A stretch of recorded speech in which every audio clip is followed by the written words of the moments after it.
आज हम एक नया चैप्टर स्टार्ट करने वाले हैं, ट्रांसपोर्ट इन प्लांट।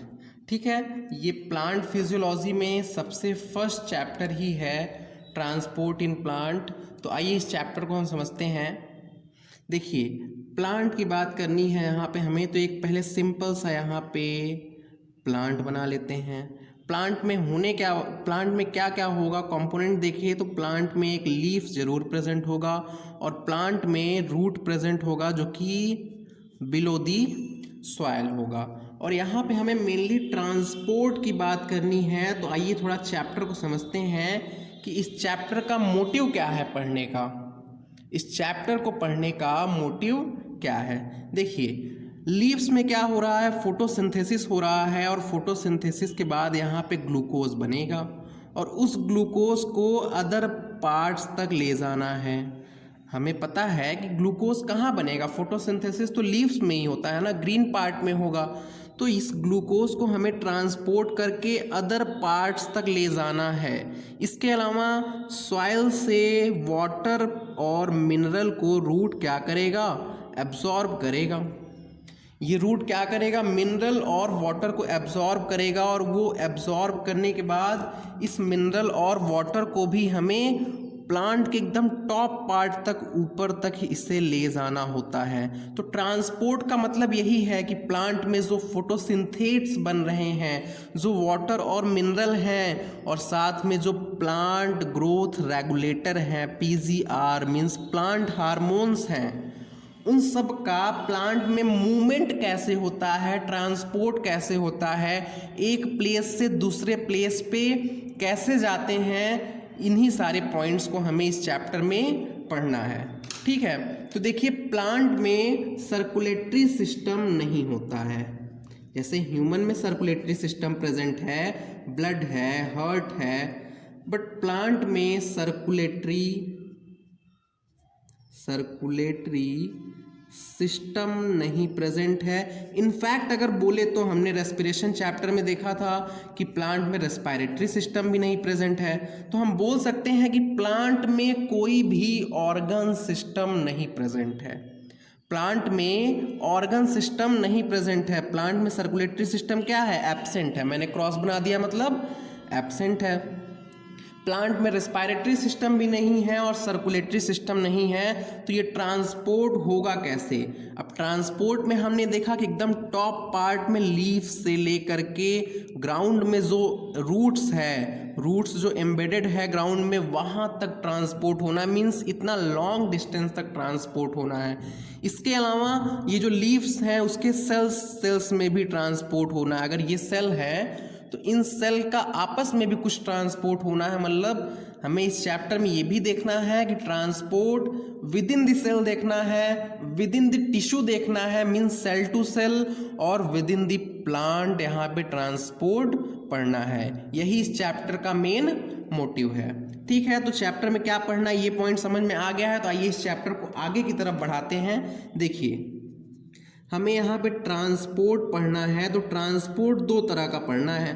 एक शॉर्ट डिस्टेंस ट्रांसपोर्ट जो कि थोड़ी दूरी तक ट्रांसपोर्ट करना हो, और एक लॉन्ग डिस्टेंस ट्रांसपोर्ट। जैसे हम लोग अगर अपने कॉमन लाइफ से रिलेट करें तो शॉर्ट डिस्टेंस अगर हमें कहीं जाना होता है तो हम लोग बाइक का यूज़ कर लेते हैं अगर पर्सनल व्हीकल हो तो, पर अगर बहुत लॉन्ग डिस्टेंस जाना हो तो हम लोग बाइक का यूज़ नहीं करते हैं। इसके अलावा अगर पब्लिक ट्रांसपोर्ट में देखें तो शॉर्ट डिस्टेंस के लिए ऑटो रिक्शा अवेलेबल है, बट लॉन्ग डिस्टेंस के लिए बसेस अवेलेबल हैं, ट्रेन है, प्लेन है। क्यों? क्योंकि जो शॉर्ट डिस्टेंस ट्रांसपोर्ट है वो थोड़ा, उसके लिए जो व्हीकल होता है वो स्लो होता है। तो अभी हम इन्हीं से रिलेट करके पढ़ेंगे। देखिए ट्रांसपोर्ट में हमें देखना है शॉर्ट डिस्टेंस ट्रांसपोर्ट, और एक देखना है लॉन्ग डिस्टेंस ट्रांसपोर्ट।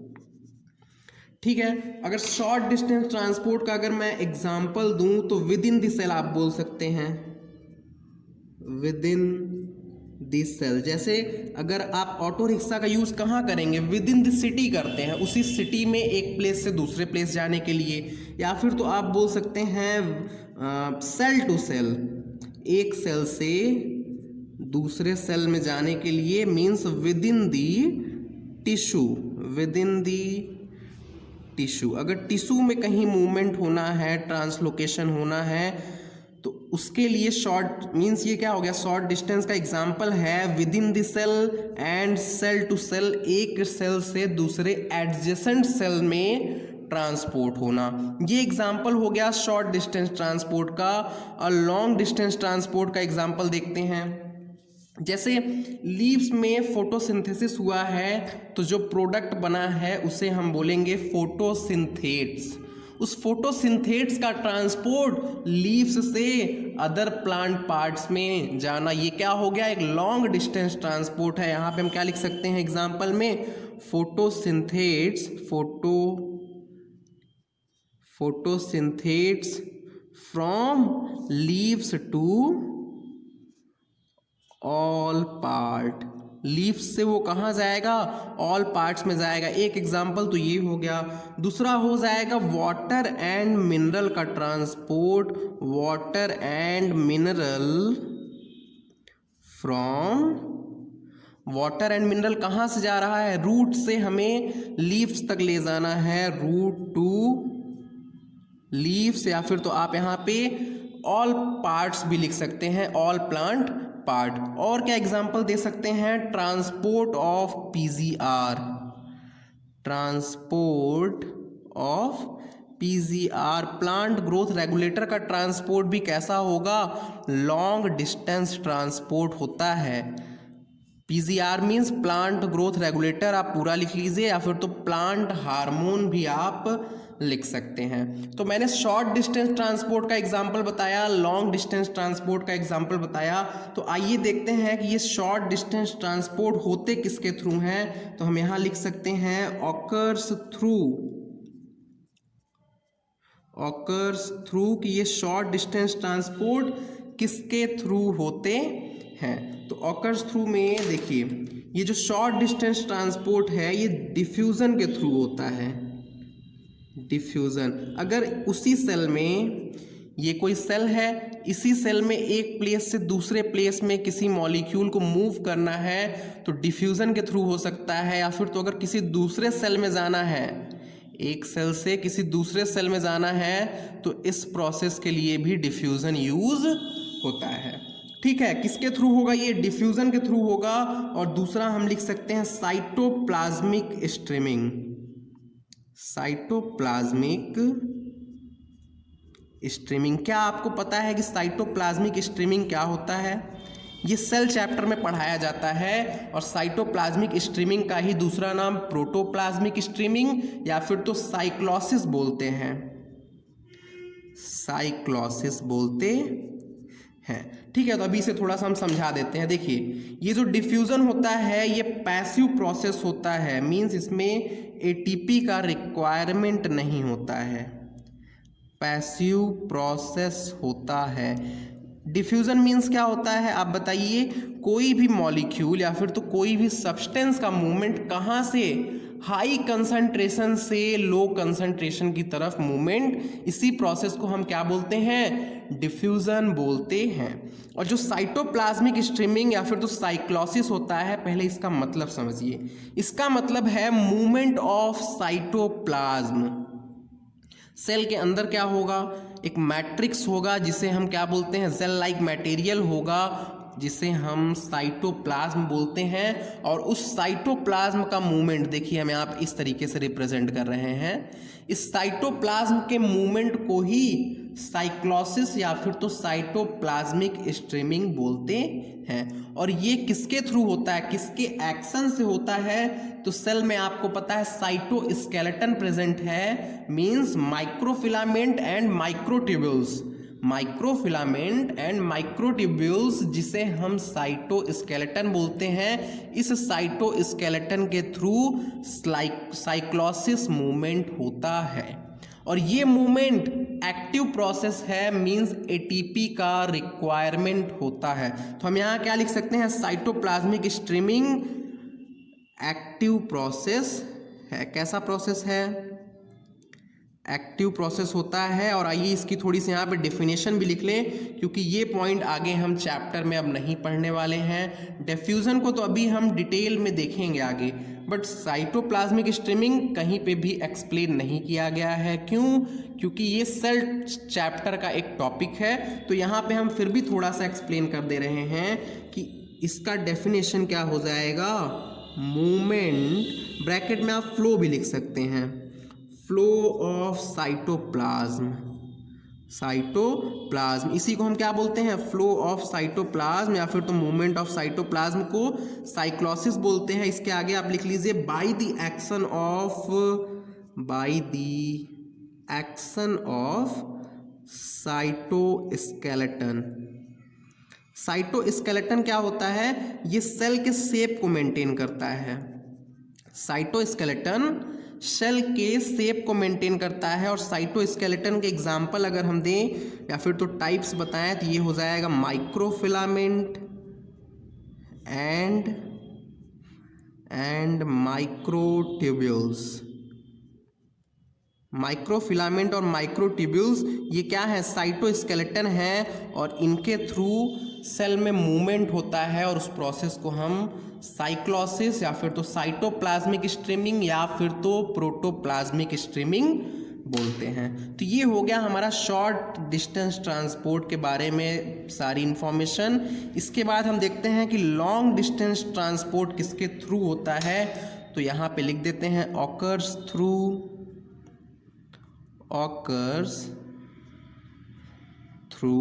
किसके थ्रू होगा, क्या आपको पता है कि लॉन्ग डिस्टेंस ट्रांसपोर्ट किसके थ्रू होगा। तो long distance transport vascular bundle के थ्रू होता है। वैस्कुलर बंडल, क्या आपको पता है कि वैस्कुलर बंडल क्या होता है। वैस्कुलर बंडल को हम जाइलम और फ्लोएम को कलेक्टिवली हम वैस्कुलर बंडल बोलते हैं। जाइलम फ्लोएम, प्लांट में जाइलम और फ्लोएम प्रेजेंट होता है ना, तो जाइलम और फ्लोएम को कलेक्टिवली हम वैस्कुलर बंडल बोलते हैं। ठीक है, और ये process of long distance transport को क्या बोलेंगे, ये जो लॉन्ग डिस्टेंस ट्रांसपोर्ट है इस प्रोसेस को एक टर्म देते हैं ट्रांसलोकेशन। तो यहाँ पे हम लिख दे रहे हैं एक पॉइंट भी कि process of long distance transport through vascular bundle, long distance transport through vascular bundle is known as translocation. ठीक है, इस प्रोसेस को हम क्या बोलते हैं, मींस जाइलम और फ्लोएम के थ्रू मूवमेंट के प्रोसेस को, जाइलम और फ्लोएम के थ्रू ट्रांसपोर्टेशन के प्रोसेस को हम ट्रांसलोकेशन बोलते हैं। ठीक है, इतना पॉइंट आपको क्लियर हो गया। हमने ट्रांसपोर्ट के टाइप्स बता दिए कि प्लांट में कुछ शॉर्ट डिस्टेंस ट्रांसपोर्ट होने हैं, कुछ लॉन्ग डिस्टेंस ट्रांसपोर्ट होने हैं। ठीक है, तो इतनी पॉइंट क्लियर हो गई होगी आपको। इसके बाद थोड़ा हम देख लेते हैं कि जाइलम से किस चीज़ का ट्रांसपोर्ट होता है और फ्लोएम से किस चीज़ का ट्रांसपोर्ट होता है। आइए नेक्स्ट पेज में चलते हैं।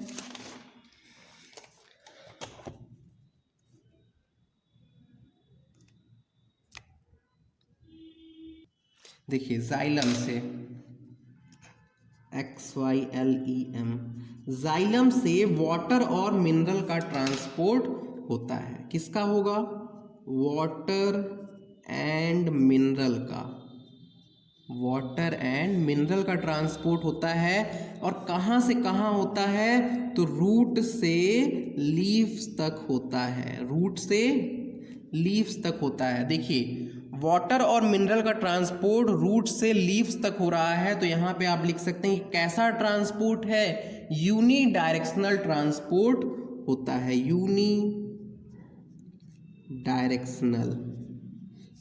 डायरेक्शनल ट्रांसपोर्ट होता है। इसके अलावा अगर हम फ्लोएम में देखें, फ्लोएम में ऑर्गेनिक न्यूट्रिएंट्स और मिनरल न्यूट्रिएंट का ट्रांसपोर्ट होता है। Organic nutrients plus mineral nutrients. इसका मतलब आप समझ रहे हैं, ऑर्गेनिक न्यूट्रिएंट और मिनरल न्यूट्रिएंट का मतलब क्या है।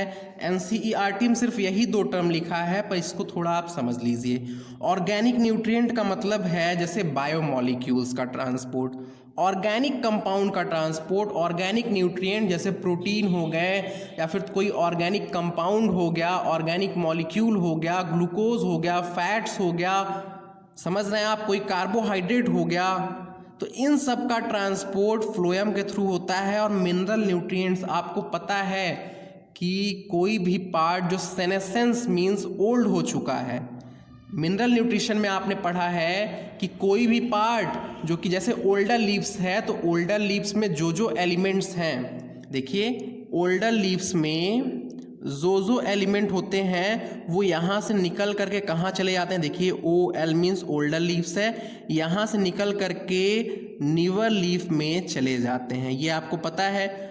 मिनरल न्यूट्रिएंट ओल्डर लीफ से निकल करके न्यूअर लीफ में ट्रांसलोकेट कर जाते हैं, किसके थ्रू, फ्लोएम के थ्रू ये प्रोसेस होता है। मीन्स फ्लोएम में ऑर्गेनिक न्यूट्रिएंट और मिनरल न्यूट्रिएंट का ट्रांसलोकेशन होता है, और ये ट्रांसलोकेशन मल्टी डायरेक्शनल होता है। मीन्स देखिए लीव्स से ऑल अदर पार्ट्स तक जाएगा, ऑल पार्ट्स, लीव्स से कहाँ जाएगा, ऑल पार्ट्स तक जाता है, और लीव्स से ही जाएगा कहाँ पे, स्टोरेज ऑर्गन के पास, STORAGE, स्टोरेज ऑर्गन के पास। देखिए समझाते हैं, लीव्स में फोटोसिंथेसिस हुआ, वहाँ पे ग्लूकोज बना, ग्लूकोज कन्वर्ट हुआ सुक्रोज में, और सुक्रोज ट्रांसपोर्ट होके चला गया स्टोरेज ऑर्गन। स्टोरेज ऑर्गन क्या क्या हो सकता है, जैसे आप मानिए रूट हो सकता है, रूट में भी स्टोरेज होता है ना, आपने मॉर्फोलॉजी में पढ़ा है, जैसे स्वीट पोटैटो का रूट हुआ। इसके अलावा स्टेम में स्टोरेज हो सकता है, इसके अलावा फ्रूट्स में स्टोरेज हो सकता है। हम लोग जो फ्रूट खाते हैं, जैसे आम अगर हमने खाया, तो आम जो मीठा होता है वो आम खुद से सुक्रोज का फॉर्मेशन नहीं करता है, वो ग्लूकोज बनता है पहले लीव्स में, और वो ग्लूकोज कन्वर्ट होता है सुक्रोज के फॉर्म में, और उसके बाद वो स्टोरेज ऑर्गन के पास मूव करता है। और अगर प्लांट को ज़रूरत पड़ती है तो स्टोरेज ऑर्गन से लीव्स तक या फिर तो अदर पार्ट्स तक वापस भी आता है। ज़रूरत पड़ने पर स्टोरेज ऑर्गन से न्यूट्रिएंट्स विड्रॉ भी किए जाते हैं, इसलिए हम बोल सकते हैं कि फ्लोएम में कैसा ट्रांसपोर्ट है, मल्टी डायरेक्शनल ट्रांसपोर्ट है। मल्टी डायरेक्शनल ट्रांसपोर्ट होता है, फ्लोएम में मल्टी डायरेक्शनल ट्रांसपोर्ट होता है। ठीक है, इतना पॉइंट समझ में आ रहा है आपको। अब हम यहाँ से कुछ टर्म्स पढ़ने वाले हैं, जैसे डिफ्यूज़न क्या होता है, फैसिलिटेटेड डिफ्यूज़न क्या होता है, और एक्टिव ट्रांसपोर्ट क्या होता है। ठीक है, तो यहाँ से आगे की टॉपिक हम बढ़ाते हैं। मीन्स ऑफ ट्रांसपोर्ट हेडिंग होगा, मीन्स ऑफ ट्रांसपोर्ट, और मीन्स ऑफ ट्रांसपोर्ट में हमें सबसे पहला टॉपिक जो पढ़ना है वो होगा डिफ्यूज़न। डिफ्यूज़न, ठीक है, या फिर तो इसी को हम लोग सिंपल डिफ्यूज़न भी बोलते हैं, सिंपल डिफ्यूज़न। देखिए मैं ये टॉपिक यहाँ पढ़ा तो रहा हूँ और अच्छे से आपको क्लियर कर दूंगा एक एक पॉइंट, बट आपको एनसीईआरटी को मिनिमम 2 बार रीड करना होगा, क्योंकि एनसीईआरटी में इस चैप्टर में बहुत से बच्चे कंफ्यूज रहते हैं। उसमें बहुत सारी लाइंस लिखी हैं जिसकी मतलब नहीं समझ में आती। अभी मैं आपको दिखाता हूँ, सब क्लियर हो जाएगा। देखिए डिफ्यूज़न के प्रोसेस को पहले समझते हैं। आप सपोज कीजिए कि ये क्या है, एक प्लाज्मा मेम्ब्रेन है। ये क्या है, एक प्लाज्मा मेम्ब्रेन है, हम PM से लिख दे रहे हैं। PM मीन्स प्लाज्मा मेम्ब्रेन है। अब यहाँ पे कोई भी मॉलिक्यूल A है प्रेजेंट, इस मेम्ब्रेन के इस साइड में कोई भी मॉलिक्यूल A प्रेजेंट है, और इस मेम्ब्रेन के इधर साइड में कोई मॉलिक्यूल B प्रेजेंट है, कोई मॉलिक्यूल B प्रेजेंट है और हाई कंसंट्रेशन में है इधर, और इधर इसका कंसंट्रेशन बहुत लो है। एक साइड में बहुत हाई कंसंट्रेशन है और दूसरे साइड में लो कंसंट्रेशन है। तो डिफ्यूजन मीन्स क्या होता है, मूवमेंट ऑफ सब्सटेंस। सब्सटेंस में क्या हो सकता है, गैस हो सकता है, लिक्विड हो सकता है, सॉलिड हो सकता है, या फिर तो ऑयंस हो सकता है, मॉलिक्यूल हो सकता है। तो movement of substance from high concentration to low concentration is known as diffusion. Movement of molecule from high concentration to low concentration, देखिए high concentration to low concentration ये मूवमेंट हो रहा है, हाई कंसंट्रेशन से लो कंसंट्रेशन मूवमेंट होगा, और ये non directional process होता है। अब इस मतलब को समझिए, non directional process means high concentration अगर यहाँ पे है तो ये यहाँ से इधर भी तरफ मूव करेगा, इधर की भी तरफ मूव करेगा, इधर भी जाएगा। और बी की कंसंट्रेशन इधर हाई है तो यहाँ भी जाएगा, यहाँ भी जाएगा, यहाँ भी जाएगा। जैसे अगर आप अगरबत्ती जलाते हैं तो आपने अगरबत्ती एक जगह पे जलाया, पर अगरबत्ती जहाँ पे जला है इस अगरबत्ती जलने की लोकेशन से इधर साइड में भी उसकी महक जाएगी, इधर साइड में भी जाएगी, इधर साइड में, इधर साइड में। क्यों? क्योंकि ये नॉन डायरेक्शनल और रैंडम प्रोसेस होता है। डिफ्यूजन कैसा प्रोसेस है, नॉन डायरेक्शनल और रैंडम प्रोसेस होता है। ये प्लाज्मा मेम्ब्रेन के अक्रॉस तो जाएगा ही, पर उसके साथ में ये बाकी डायरेक्शन में भी मूव करेगा, बाकी डायरेक्शन में भी मूव करेगा। और एक पॉइंट एनसीईआरटी में लिखा है, diffusion is not dependent on living system. Diffusion living system पे डिपेंड नहीं करता है। ये पॉइंट अभी आगे आपको और अच्छे से क्लियर होगा, पर इसका मतलब थोड़ा समझ लीजिए कि ये जो मॉलिक्यूल है, देखिए इसको कैरी करने के लिए कोई प्रोटीन नहीं यूज हो रहा है, कोई कैरियर प्रोटीन नहीं यूज हो रहा है, इसलिए डिफ्यूजन कैसा हो जाएगा, इंडिपेंडेंट ऑफ लिविंग सिस्टम। और इसका मतलब इंडिपेंडेंट ऑफ लिविंग सिस्टम का मतलब आप जब फैसिलिटेटेड डिफ्यूजन और एक्टिव ट्रांसपोर्ट पढ़ेंगे तो आपको बहुत ही अच्छे से, बेहद अच्छे तरीके से ये क्लियर हो जाएगा। ठीक है, तो यहाँ पे आइए कुछ नोट्स पॉइंट हम लिखते हैं। सबसे पहले तो डिफ्यूजन का डेफिनेशन हमने क्या बताया कि मूवमेंट ऑफ सब्सटेंस, पहला पॉइंट मूवमेंट ऑफ सब्सटेंस। और सब्सटेंस में क्या हो सकता है, सॉलिड हो सकता है, लिक्विड हो सकता है, गैस हो सकता है, या फिर तो ऑयंस हो सकता है और मॉलिक्यूल हो सकता है। ठीक है, तो movement of substance from high concentration to low concentration, from high concentration to low concentration, और इसी प्रोसेस को हम क्या बोलते हैं, डिफ्यूजन बोलते हैं। High concentration to low concentration movement को ही हम डिफ्यूजन प्रोसेस बोलते हैं। और सेकंड पॉइंट मैंने क्या बताया कि डिफ्यूजन कैसा प्रोसेस है, नॉन डायरेक्शनल प्रोसेस है, नॉन डायरेक्शनल प्रोसेस है। क्यों? क्योंकि ये रैंडम होता है। नॉन डायरेक्शनल ब्रैकेट में आप क्या लिख सकते हैं कि ये रैंडम होता है। हाई कंसंट्रेशन से लो कंसंट्रेशन तो जाएगा, बट किधर भी तरफ मुड़ सकता है, किधर भी तरफ मुड़ सकता है। नॉन डायरेक्शनल और रैंडम प्रोसेस होता है। थर्ड पॉइंट में देखिए कि ये पैसिव प्रोसेस है, पैसिव प्रोसेस। आपको पैसिव प्रोसेस का मतलब पहले समझ में आता है। पैसिव प्रोसेस का ही दूसरा नाम होता है डाउनहिल प्रोसेस, डाउनहिल प्रोसेस। आइए इस टॉपिक को, इस प्रोसेस को हम थोड़ा प्रैक्टिकली समझते हैं। देखिए, आप छत पे खड़े हो जाइए और एक बॉल को ऐसे ऊपर से नीचे की तरफ गिराइए। क्या आपको बिल्कुल भी फोर्स लगाना पड़ा?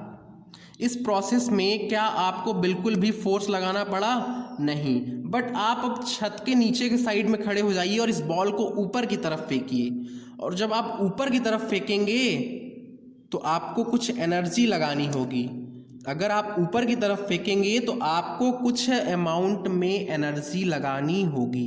तो पैसिव प्रोसेस मीन्स यही होता है कि ATP not required, ATP not required. क्यों नहीं रिक्वायर्ड है? An ATP means energy not required, because ये मूवमेंट हाई कंसंट्रेशन से लो कंसंट्रेशन की तरफ हो रहा है। ये मूवमेंट हाई कंसंट्रेशन से लो कंसंट्रेशन की तरफ means towards the concentration gradient हो रहा है, टूवर्ड्स कंसंट्रेशन ग्रेडियंट। यहाँ देखिए टूवर्ड्स ग्रेविटेशनल फोर्स अगर हम इसको ड्रॉप कर रहे हैं तो बिल्कुल भी हमें एनर्जी देने की ज़रूरत नहीं है। बट अगर अगेंस्ट ग्रेविटेशनल पुल अगर हम इसे भेजना चाहते हैं, अगेंस्ट ग्रेविटेशनल पुल, तो हमें एनर्जी देना होगा। ठीक है, तो ये 3 पॉइंट हो गए। इसके आगे हम चौथा पॉइंट देखते हैं नेक्स्ट पेज में। ये सारा पॉइंट एनसीईआरटी में लिखा हुआ है। चौथा पॉइंट हो जाएगा कि ये स्लो प्रोसेस है। ये कैसा प्रोसेस है? स्लो प्रोसेस होता है। और आपको पता है कि ये स्लो प्रोसेस क्यों है? क्योंकि ये शॉर्ट डिस्टेंस के लिए होता है, शॉर्ट डिस्टेंस के लिए होता है और ये एक स्लो प्रोसेस है। ठीक है, स्लो प्रोसेस है। और एनसीईआरटी में एक पॉइंट लिखा है, देखिए उस पॉइंट को हम यहाँ पे लिख देते हैं पहले कि डिफ्यूजन इज इंडिपेंडेंट ऑफ, या फिर तो not dependent on living system. देखिए ऐसा क्यों लिखा है? क्योंकि जब हम फैसिलिटेटेड डिफ्यूजन पढ़ेंगे और एक्टिव ट्रांसपोर्ट पढ़ेंगे तो वहाँ पे कैरियर प्रोटीन चाहिए होता है, वहाँ पे कैरियर प्रोटीन चाहिए होता है। और वो कैरियर प्रोटीन कहाँ पे से बनेगा? वो कैरियर प्रोटीन तो लिविंग सिस्टम से ही बनेगा ना।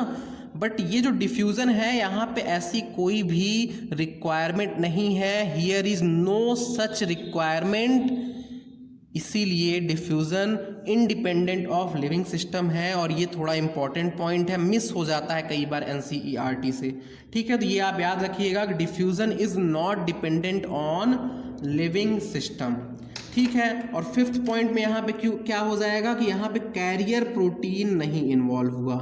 डिफ्यूज़न में आपने देखा कि carrier protein not required, carrier protein requirement हुआ क्या? Not required. कैरियर प्रोटीन नहीं रिक्वायर्ड हुआ तो इसकी जो प्रॉपर्टी होगी वो भी नहीं रिक्वायर्ड होगी। देखिए कैसे, इसकी प्रॉपर्टी क्या होगी?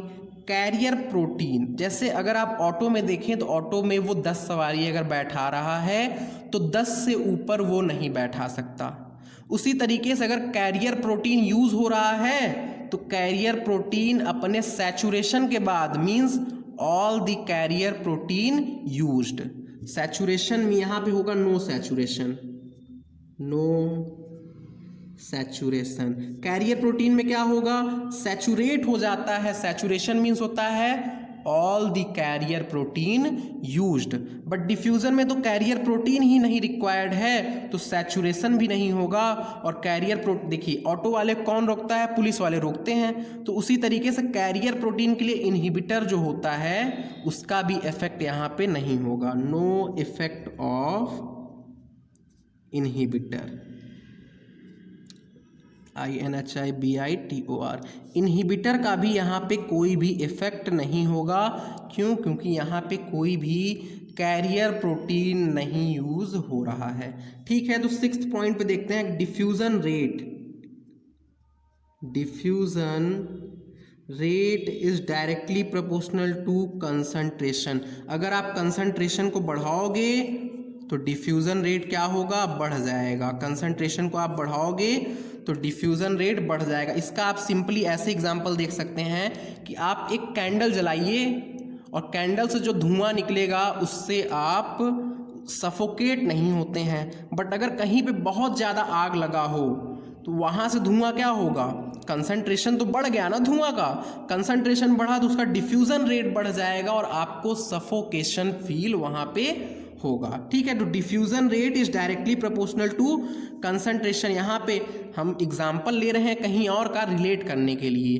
तो यहाँ पे क्या हो जाएगा? कंसंट्रेशन ऑफ आयंस और मॉलिक्यूल बढ़ेगा तो डिफ्यूजन रेट भी क्या हो जाएगा? बढ़ जाएगा। अगर हम ग्राफ बनाएं, देखिए ग्राफ अगर हम यहाँ बनाएं तो ये हो जाएगा हमारा डिफ्यूजन रेट और ये इधर साइड में हो जाएगा कंसंट्रेशन। और ये कैसे होंगे? डायरेक्टली प्रोपोर्शनल होंगे। आप जितना कंसंट्रेशन बढ़ाइए डिफ्यूजन रेट उतना ही बढ़ता जाएगा। क्यों? क्योंकि यहाँ पे सैचुरेशन नहीं होगा, कोई कैरियर प्रोटीन नहीं है, सैचुरेशन नहीं होने वाला है, डिफ्यूजन रेट बढ़ता ही चला जाएगा। ठीक है, इसके बाद 7th पॉइंट देखते हैं कि ये जो डिफ्यूजन रेट है, ये जो डिफ्यूजन रेट है ये गैसेस में बहुत तेज़ होता है। ऑर्डर देखते हैं डिफ्यूज़न रेट का, तो गैसेस में सबसे ज़्यादा होगा, लिक्विड में उससे कम होगा और सॉलिड में सबसे कम डिफ्यूज़न होता है। इसको हम थोड़ा एक्सप्लेन भी करते हैं बायोलॉजी से बाहर आके केमिस्ट्री में। देखिए, डिफ्यूज़न रेट गैसेस में ज़्यादा होता है, लिक्विड में कम होगा, सॉलिड में सबसे ज़्यादा होगा। आपने एक टॉपिक पढ़ा होगा, Graham's law of diffusion. Graham's law of diffusion में क्या बोलते हैं कि rate of diffusion is inversely proportional to under root of density. ये केमिस्ट्री में गैसियस स्टेट में है, Graham's law of diffusion. Rate of diffusion is inversely proportional to under root of density, ये आपने पढ़ा है। देखिए, सॉलिड की डेंसिटी सबसे ज़्यादा होती है, इसलिए सॉलिड का रेट ऑफ डिफ्यूज़न सबसे कम होगा। इन्वर्सली प्रोपोर्शनल है ना, तो सॉलिड का रेट ऑफ डिफ्यूज़न सबसे कम होगा और गैस की डेंसिटी सबसे कम होती है, इसलिए गैस का रेट ऑफ डिफ्यूज़न सबसे ही ज़्यादा होगा। ठीक है, ये 7 पॉइंट थे और 8वें पॉइंट में हम देखेंगे factor affecting rate of diffusion. 8वें पॉइंट में हम देखने वाले हैं factor affecting rate of diffusion, या फिर तो डिफ्यूज़न को कौन कौन से फैक्टर अफेक्ट कर सकते हैं। तो इसमें हमारा ए पॉइंट हो जाएगा, अभी आपने देखा कि अगर आप कंसंट्रेशन को बढ़ाएंगे तो डिफ्यूज़न रेट क्या हो जाएगा, बढ़ जाएगा। ये पॉइंट आप समझ चुके हैं। सेकंड पॉइंट है, अगर आपने टेम्परेचर बढ़ा दिया तब भी डिफ्यूज़न रेट बढ़ जाएगा। क्यों? क्योंकि काइनेटिक एनर्जी ऑफ मॉलिक्यूल बढ़ जाएगा और रिजल्ट होगा कि वो डिफ्यूज़ और फास्टर होने लगेगा। सी में आइए, प्रेशर। अगर आपने प्रेशर को बढ़ा दिया तो गैस के बीच में कोलिजन बहुत तेज़ी से होगा और तब भी डिफ्यूज़न रेट बढ़ जाएगा। कोलिजन के बाद वो और तेज़ी से दूर भागना चाहेंगे। डी पॉइंट पे आइए, तो डेंसिटी। अगर आपने डेंसिटी को बढ़ा दिया तो क्या होगा, देखिए यहाँ से डेंसिटी बढ़ेगा तो रेट ऑफ डिफ्यूज़न घट जाएगा, डिफ्यूज़न रेट घट जाएगा। ई पॉइंट पे अगर आपने साइज ऑफ मॉलिक्यूल बढ़ा दिया, साइज ऑफ मॉलिक्यूल को बहुत बल्की कर दिया, तब भी डिफ्यूज़न रेट घट जाएगा। डिफ्यूज़न रेट घट जाएगा, ऐसा क्यों? क्योंकि साइज ऑफ मॉलिक्यूल जब बल्की हो जाएगा तो वो ईजिली डिफ्यूज़ नहीं हो पाएगा। और एफ पॉइंट पे है permeability of membrane. Permeability, BILITY of membrane separating them, MEMBRANE, separating them. आइए इस पॉइंट को, लास्ट वाले को हम एक्सप्लेन करते हैं। Permeability of membrane separating them. देखिए, NCERT में क्या लिखा है कि diffusion rates are affected by gradient of concentration, permeability of membrane separating them. और इस पॉइंट को एक्सप्लेन कहाँ पे किया है, इधर साइड में एक्सप्लेन किया है। मैंने यहाँ पे एरो बनाया हुआ है, जब मैं पढ़ता था तो मैं यहाँ बनाया हूँ, जब मतलब बुक जब पढ़ा था, अभी भी पढ़ता ही हूँ, तो यहाँ पे मतलब इस पॉइंट को एक्सप्लेन किया गया है। तो इस पॉइंट को हम डिफ्यूज़न में ही एक्सप्लेन करते हैं। ठीक है, तो आइए थोड़ा समझते हैं कि ये जो एफ पॉइंट है, दिख भी नहीं रहा है, हाँ, F point means permeability of membrane separating them. इसका क्या मतलब है, इसे थोड़ा डिटेल में समझते हैं। देखिए, diffusion rate is directly proportional to permeability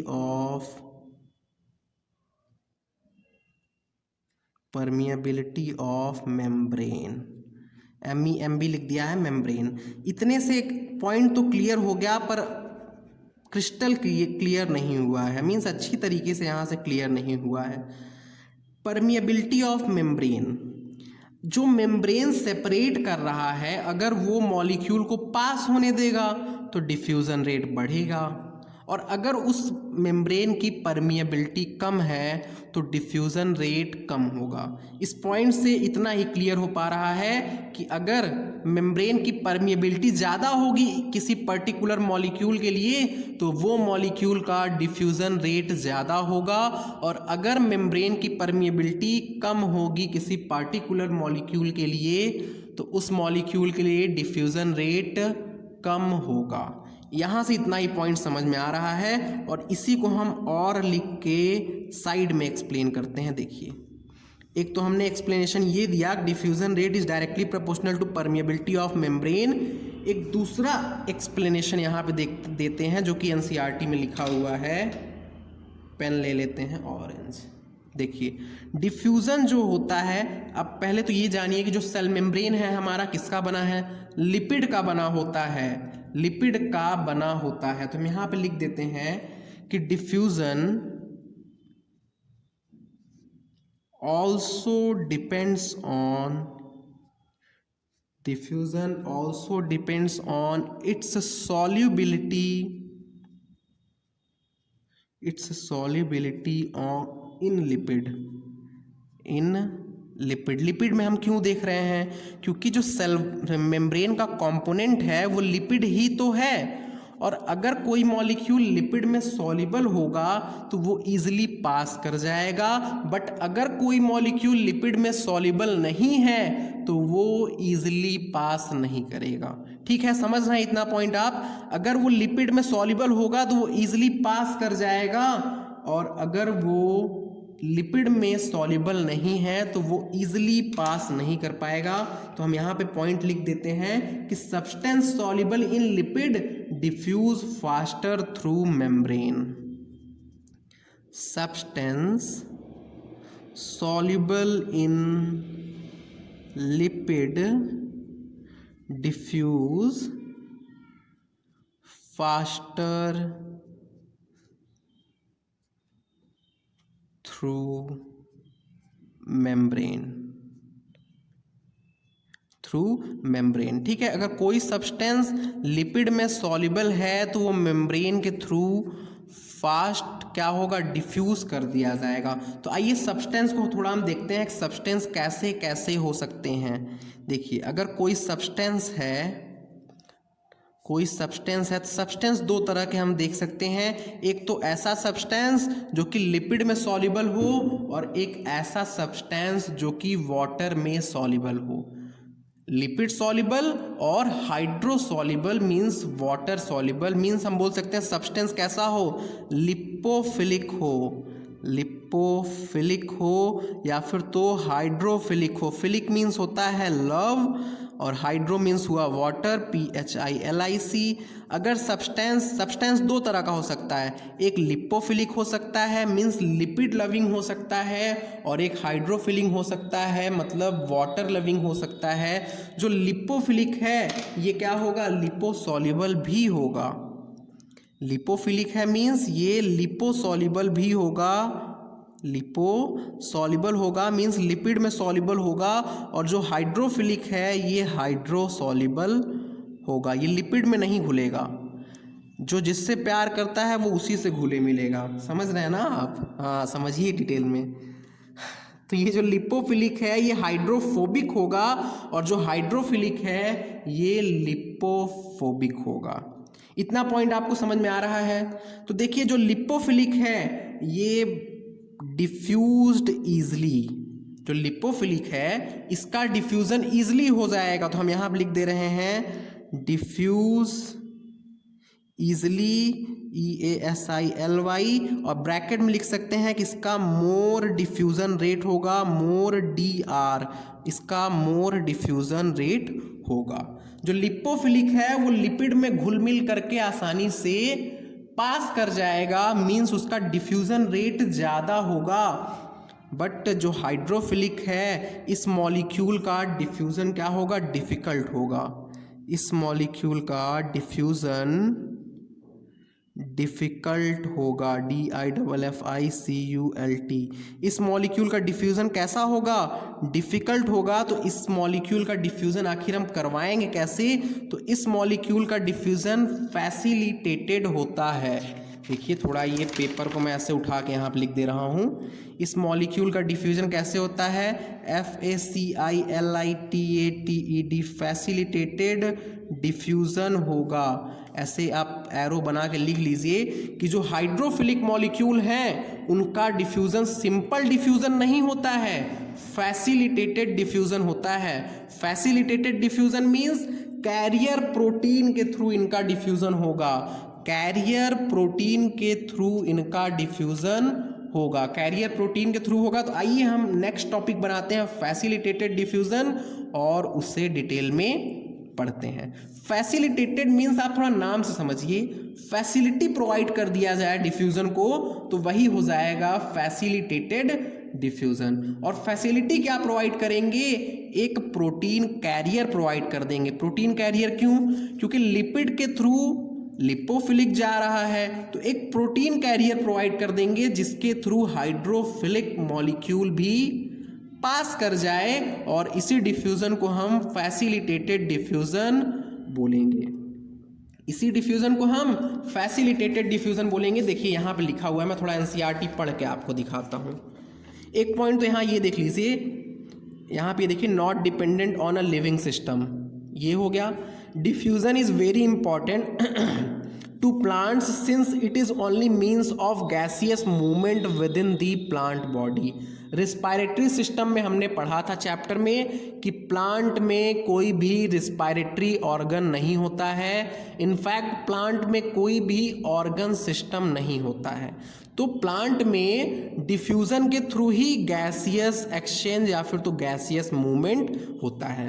एक पॉइंट यहाँ से ये नोट कर लीजिएगा अपने कॉपी में। और ये देखिए डिफ्यूजन छोड़ दी, पूरा पढ़ देते हैं, मैं इतना पढ़ने वाला था। Diffusion also depends on its solubility in lipid.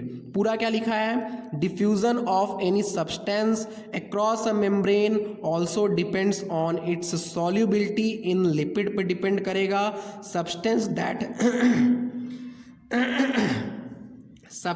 That have a hydrophilic moiety.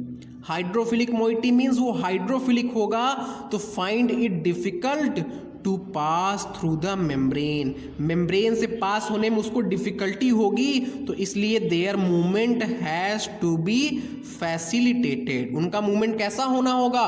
Facilitated होगा।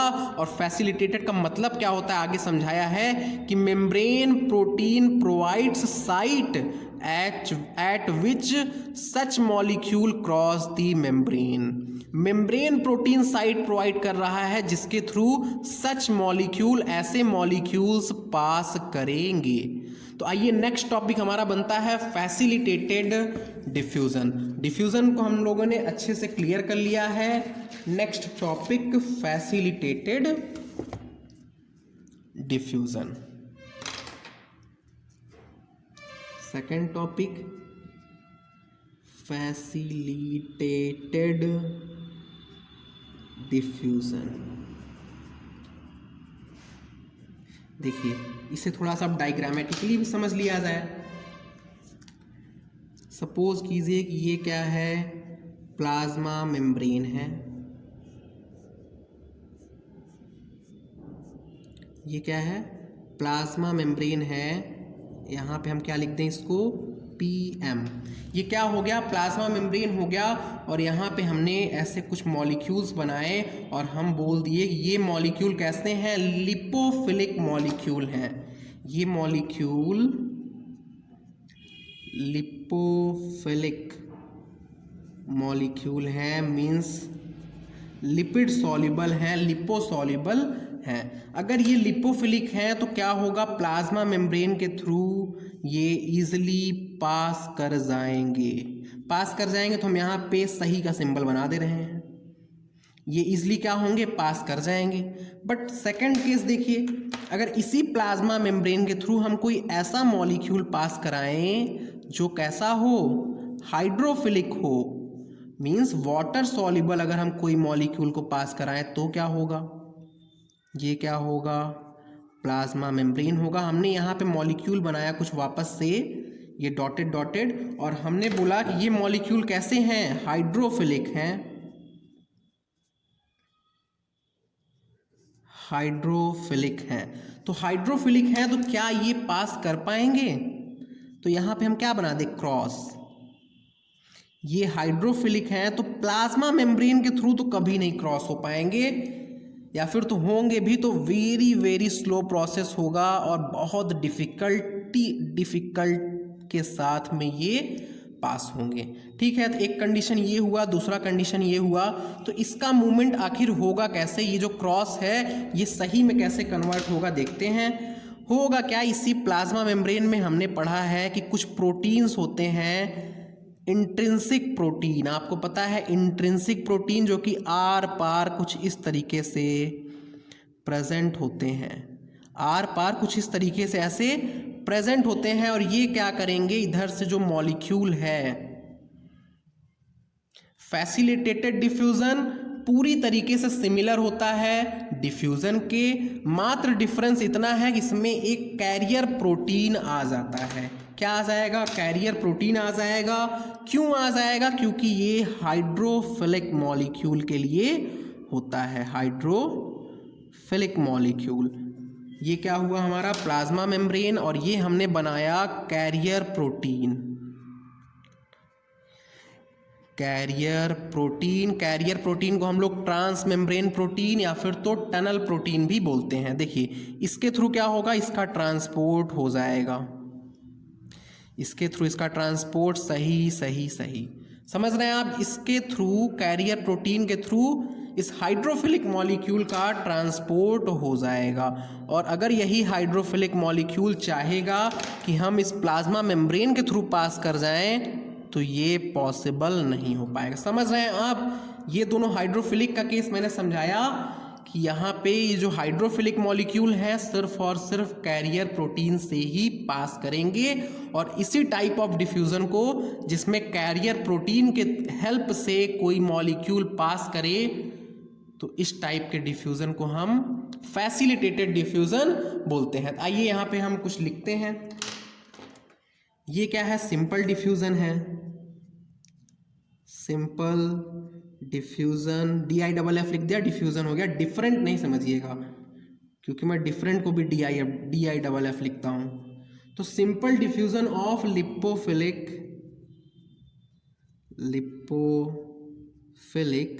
सब्सटेंस। लिपोफिलिक सब्सटेंस का ये क्या हो गया, सिंपल डिफ्यूज़न हो गया। और ये सिंपल डिफ्यूज़न हम यहाँ लिख दे रहे हैं कि पॉसिबल है।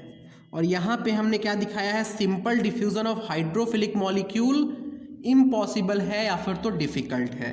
तो लिख देते हैं ऐसे ही कि simple diffusion of hydrophilic substance कैसा होगा, इम्पॉसिबल, या फिर तो आप डिफ़िकल्ट लिख सकते हैं।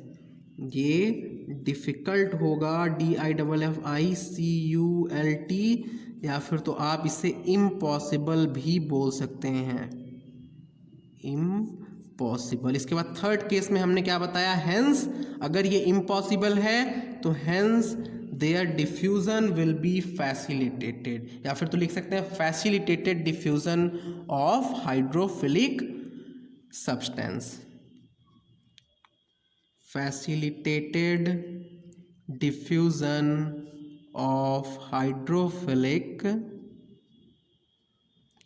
सब्सटेंस। ठीक है, ये समझ में आया कि हाइड्रोफिलिक सब्सटेंस का डिफ्यूज़न कैसा होगा, फैसिलिटेटेड होगा। तो आइए यहाँ पे हम कुछ नोट्स बनाते हैं। उससे पहले देखिए, कैरियर प्रोटीन का दूसरा नाम मैंने क्या बताया, transmembrane protein, transmembrane protein बोलते हैं, या फिर इसी को हम लोग टनल प्रोटीन भी बोलते हैं। टनल प्रोटीन क्यों बोलते हैं, इंट्रिंसिक प्रोटीन भी बोल सकते हैं। टनल प्रोटीन क्यों बोलते हैं, क्योंकि ये थ्रू आउट द मेम्ब्रेन होता है, मीन्स इंट्रिंसिक है ना, इस पार से उस पार तक प्रेजेंट होता है। देखिए थोड़ा सा एक मैकेनिज्म यहाँ पे जो बना हुआ है समझा दें। ये आउटर साइड ऑफ सेल है, ये मेम्ब्रेन है। हमने हर जगह पे प्लाज्मा मेम्ब्रेन लिखा है, पर ध्यान दीजिए कि प्लाज्मा मेम्ब्रेन ही नहीं होगा, कोई भी ऑर्गेनेली का भी मेम्ब्रेन हो सकता है, जैसे क्लोरोप्लास्ट का मेम्ब्रेन, माइटोकॉन्ड्रियल मेम्ब्रेन, कुछ भी हो सकता है। ये पॉइंट ध्यान दीजिएगा कि मैंने प्लाज्मा मेम्ब्रेन लिखा हुआ है, बट ये कोई भी मेम्ब्रेन हो सकता है। तो मूवमेंट कैसे होगा, देखिए ये आउटर साइड है, आउटर साइड में इस आयन को या फिर तो मॉलिक्यूल को पकड़ा और पकड़ करके ये जो प्रोटीन है, कैरियर प्रोटीन, ये रोटेट कर जाएगा। जैसे यहाँ पे होल है ना, यहाँ पे क्या हुआ, ऐसे ये आराम से मॉलिक्यूल आके लग गया और लगने के बाद क्या होगा, ये ऐसे रोटेट कर जाएगा। रोटेट कर जाएगा तो ये अंदर की तरफ मूव कर जाएगा। समझ रहे हैं आप बात को, फील कीजिए कि ये जो मॉलिक्यूल है या फिर तो इंट्रिंसिक प्रोटीन है, ये जो intrinsic protein, carrier protein, tunnel protein, transmembrane protein है, ये क्या कर रहा है, रोटेट कर जा रहा है और इसके थ्रू ये मॉलिक्यूल अंदर की तरफ पास कर जा रहा है। ये फिगर 11.1 है और यहाँ पे लिखा है figure 11.1 shows an extracellular molecule. Extracellular molecule means जो आउटसाइड द सेल है, an extracellular molecule bound to the transport protein. Transport protein से बाइंड होगा, the transport protein then rotates. Transport protein घूम जाएगा, पलट जाएगा, नाच जाएगा and releases the molecule inside the cell and releases the molecule inside the cell. इतना point आपको समझ में आ रहा है? तो आइए फैसिलिटेटेड डिफ्यूजन का नोट्स बना, फैसिलिटेटेड डिफ्यूजन का कुछ नोट्स बना लिया जाए साथ में मिलके कि अभी तक हमने क्या समझा। फर्स्ट पॉइंट ये हो जाएगा कि मैंने बताया फैसिलिटेटेड डिफ्यूजन डिफ्यूजन के सिमिलर है, तो ये भी मूवमेंट हाई कंसंट्रेशन से लो कंसंट्रेशन ही होगा, कभी भी लो कंसंट्रेशन से हाई कंसंट्रेशन नहीं होगा। तो यहाँ पर लिख देते हैं concentration gradient required, CONCN gradient required, concentration gradient चाहिए ही चाहिए होगा। ध्यान दीजिए फैसिलिटेटेड डिफ्यूजन में भी कंसंट्रेशन ग्रेडियंट चाहिए है। इसका मतलब क्या है, हाई कंसंट्रेशन से लो कंसंट्रेशन तो पास हो जाएगा, यहाँ पे सही का निशान लगा दे रहे हैं, बट लो कंसंट्रेशन से हाई कंसंट्रेशन ये इम्पॉसिबल होगा, ये इम्पॉसिबल होगा। क्यों? क्योंकि लो से अगर हाई जाना है तो आपको एनर्जी देना होगा, ग्रेविटेशनल पुल के अगेंस्ट जाना है तो आपको एनर्जी देना होगा, बट टुवर्ड्स ग्रेविटेशनल पुल जाना कोई एनर्जी नहीं दीजिए, वो चला जाएगा। अपने से आप प्रैक्टिकल करके देखिए, पेन से ही आप रूम में करके देखिए, समझ में आपको आ जाएगा। तो यहाँ पे बिल्कुल भी लो कंसंट्रेशन से हाई कंसंट्रेशन मूवमेंट नहीं हो सकता है, ठीक है। सेकंड पॉइंट यहाँ पे देखिए, ये कैसा होगा, डायरेक्शनल प्रोसेस होगा, डायरेक्शनल प्रोसेस होगा। डायरेक्शनल मीन्स ये इसमें देखिए अब डायरेक्शन स्पेसिफिक हो गया।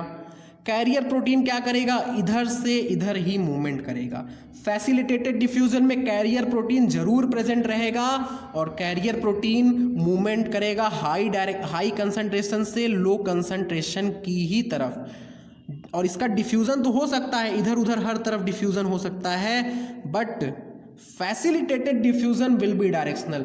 डिफरेंस को समझिए, फैसिलिटेटेड डिफ्यूजन डायरेक्शनल ही होगा और डिफ्यूजन इसका रैंडम हो सकता है, मल्टी डायरेक्शनल हो सकता है, नॉन डायरेक्शनल हो सकता है, बट फैसिलिटेटेड डिफ्यूजन डायरेक्शनल ही होगा, ठीक है। इतना पॉइंट आपको समझ में आ रहा है, ये डायरेक्शनल हुआ। थर्ड देखिए कि dependent on living system, dependent on living system. Living system पे क्यों डिपेंड है, क्योंकि कैरियर प्रोटीन रिक्वायर्ड। यहाँ पे हम क्या लिख सकते हैं, that is carrier protein, carrier protein, या फिर तो इसका मैंने बाकी नाम यहाँ पे लिख दिया है तो यहाँ पे नहीं लिख रहे हैं, कैरियर प्रोटीन रिक्वायर्ड लिख दें, या फिर तो carrier protein forms channel, forms channel for facilitated diffusion. लिख लीजिए ऐसे पूरा कि carrier protein forms channel for facilitated diffusion, FD fixed deposit नहीं समझिएगा। तो carrier protein forms channel for facilitated diffusion, इसीलिए ये डिपेंडेंट होता है लिविंग सिस्टम में और डिफ्यूजन में ऐसा नहीं था। ध्यान दीजिए, याद कीजिए, अभी आपको समझ आ जाएगा। इसके बाद हमने एक पॉइंट और बताया कि जो कैरियर प्रोटीन है ये क्या कर जाता है, रोटेट कर जाता है, रोटेट एंड रिलीज मॉलिक्यूल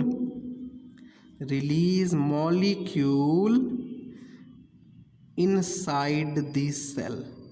ये कैरियर मॉलिक्यूल आखिर ट्रांसपोर्ट कैसे करता है, तो रोटेट कर जाता है और मॉलिक्यूल को रिलीज कर देगा इनसाइड दी सेल। ठीक है, इस कैरियर प्रोटीन के बारे में एक और पॉइंट कि कुछ कैरियर प्रोटीन ऐसे होते हैं जो कि ऑलवेज ओपन होते हैं और कुछ कैरियर प्रोटीन ऐसे होते हैं विच कैन बी कंट्रोल्ड। ये पॉइंट यहाँ पे लिखा हुआ है, देखिए, some channels are always open, others can be controlled. ये सारे पॉइंट्स हैं, ध्यान में होना चाहिए, नीट में पूछ सकता है। तो क्या लिख सकते हैं हम, सम channel are always open, some channel are always open, और दूसरा क्या लिख सकते हैं, अदर्स कैन बी कंट्रोल्ड। और बाकी क्या किया जा सकता है, कंट्रोल किया जा सकता है। दिख रहा है, दिख गया। ठीक है, अदर्स कैन बी कंट्रोल्ड। और इसी के नीचे आपको कुछ पॉइंट्स लिखना है, नेक्स्ट पेज में मैं लिखता हूं, इसी के नीचे लिखिए। देखिए, इधर साइड में मैंने कुछ बताया, इधर साइड में कुछ बताया, उसके नीचे भी कुछ बताता हूँ। इस तरीके से आप लिख लीजिए और कैरियर प्रोटीन के बारे में सारी इन्फॉर्मेशन इसी टॉपिक में ख़त्म कर दीजिए। चलते हैं नेक्स्ट पेज में। क्या टॉपिक था, मतलब क्या चल रहा था, कैरियर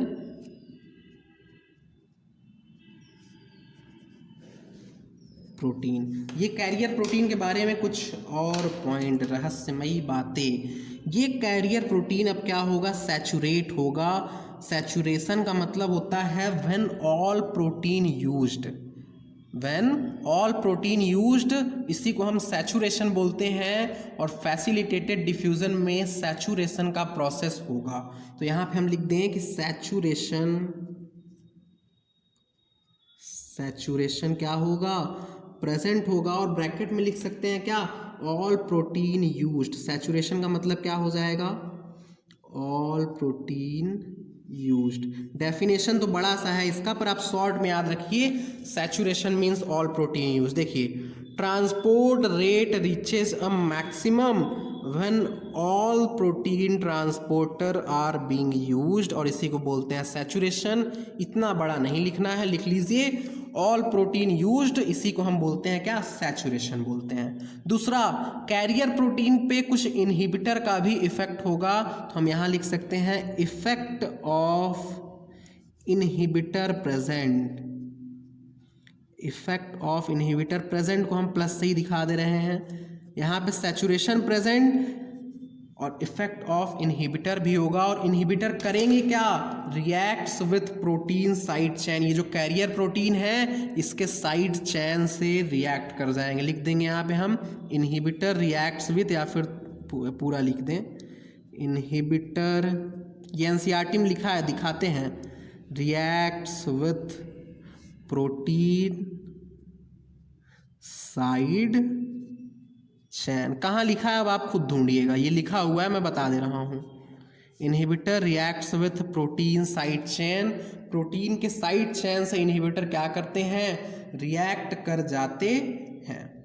ठीक है, इसके बाद कितना पॉइंट पीछे हो गया था, पीछे हुआ था 3 पॉइंट। चौथा पॉइंट की तरफ चलते हैं। देखिए, फोर्थ पॉइंट हो जाएगा कि फैसिलिटेटेड डिफ्यूजन स्पेसिफिक होता है, वेरी स्पेसिफिक होता है। क्यों, क्योंकि कैरियर प्रोटीन की वजह से। अब देखिए, अगर ऑटो रिक्शा है तो वो स्पेसिफिक होगा सवारी को ले जाने के लिए, और अगर और कोई जैसे ट्रांसपोर्ट है, कोई सामान ले जाने वाला, सामान मीन समझ रहे हैं ना, कोई जैसे कुछ बोरा वगैरह ले जाने वाला, लगेज ले जाने वाला, तो वो सिर्फ लगेज को लेके जाएगा। तो इसी तरीके से कैरियर प्रोटीन भी क्या होते हैं, वेरी स्पेसिफिक होते हैं। इसीलिए फैसिलिटेटेड डिफ्यूजन भी कैसा हो जाएगा, very specific because of carrier protein. लिख देते हैं यही, फैसिलिटेटेड डिफ्यूजन कैसा होगा, वेरी स्पेसिफिक स्पेसिफिक होगा because of carrier protein. Carrier protein की वजह से ये कैसा हो जाएगा, बहुत ही स्पेसिफिक हो जाएगा। और पांचवा पॉइंट पे आइए, तो ये पैसिव प्रोसेस होगा, मतलब यहाँ पे बिल्कुल भी एटीपी की रिक्वायरमेंट नहीं होगी और ये लो कंसंट्रेशन से हाई कंसंट्रेशन पे नहीं जाएगा। पैसिव प्रोसेस मीन्स हम क्या बोल सकते हैं, डाउन हिल प्रोसेस, मतलब एटीपी नॉट रिक्वायर्ड। ठीक है, एटीपी नॉट रिक्वायर्ड। इतना पॉइंट आपको समझ में आ रहा है। पैसिव प्रोसेस हो जाएगा, डाउन हिल प्रोसेस हो जाएगा और इसमें एटीपी रिक्वायर्ड नहीं होगा। सिक्स्थ पॉइंट पे आइए, डिफ्यूजन रेट का एक छोटा सा ग्राफ बना लेते हैं। देखिए, एक एक्सिस में हम डिफ्यूजन रेट रख देते हैं, दूसरे एक्सिस में कंसंट्रेशन। यहाँ से भी आपको और क्लियर हो जाएगा। इसका ग्राफ ये होगा, देखिए कुछ जब तक ये कैरियर प्रोटीन खाली हैं तो आप बढ़ाते जाइए कंसंट्रेशन, डिफ्यूज़न रेट बढ़ेगा। पर एक कंसंट्रेशन आएगा जब सारे कैरियर प्रोटीन यूज़ हो जाएंगे, सारे कैरियर प्रोटीन यूज़ हो जाएंगे तो उसके बाद डिफ्यूज़न रेट जा कर के कांस्टेंट हो जाएगा। आप कितना भी कंसंट्रेशन बढ़ाइए, कंसंट्रेशन आप कितना भी बढ़ाइए, इस पॉइंट पे जाकर के ये कांस्टेंट हो जाएगा। क्यों? क्योंकि all carrier protein are saturated. इस पॉइंट पे क्या हो जाएगा, ऑल कैरियर प्रोटीन सैचुरेटेड, या फिर तो इस पॉइंट को आप लिख सकते हैं सैचुरेशन पॉइंट। सैचुरेशन पॉइंट मतलब इस पॉइंट पे सारे के सारे कैरियर प्रोटीन सैचुरेटेड हो जाएंगे। आप कंसंट्रेशन कितना बढ़ाइए, कितना भी बढ़ाइए, भाई जब सारी सीट फुल हो गई है तो ऑटो वाले बैठाएंगे कहाँ पे, नहीं बैठाएंगे ना। तो उसी तरीके से यहाँ भी हो जाएगा। ठीक है, इसके बाद एनसीईआरटी में एक दो नोट पॉइंट है, वो हम नोट कर देते हैं। नोट पॉइंट में क्या है, देखिए हम ये बता चुके हैं। जो नोट पॉइंट है, जब फोटोसिंथेसिस चैप्टर पढ़ाए हैं वहाँ भी बताए हैं। इसके अलावा जब रेस्पिरेशन चैप्टर पढ़ाए हैं वहाँ भी बताए हैं कि porins are protein that forms large pore in the outer membrane. ध्यान दीजिएगा, आउटर मेम्ब्रेन है, इनर मेम्ब्रेन नहीं लगाइएगा। Porins are the protein that forms large pore, ये सब टर्म्स पे ध्यान दीजिए। लार्ज, स्मॉल कहाँ लिखा है, यही सब में तो कन्फ्यूज़न होता है। क्वेश्चन को हार्ड ऐसे ही बनाया जा सकता है, ये जो छोटे छोटे टर्म्स हैं इन्हीं सब को चेंज करके, not dependent on living system, इन्हीं सब क्वेश्चन से।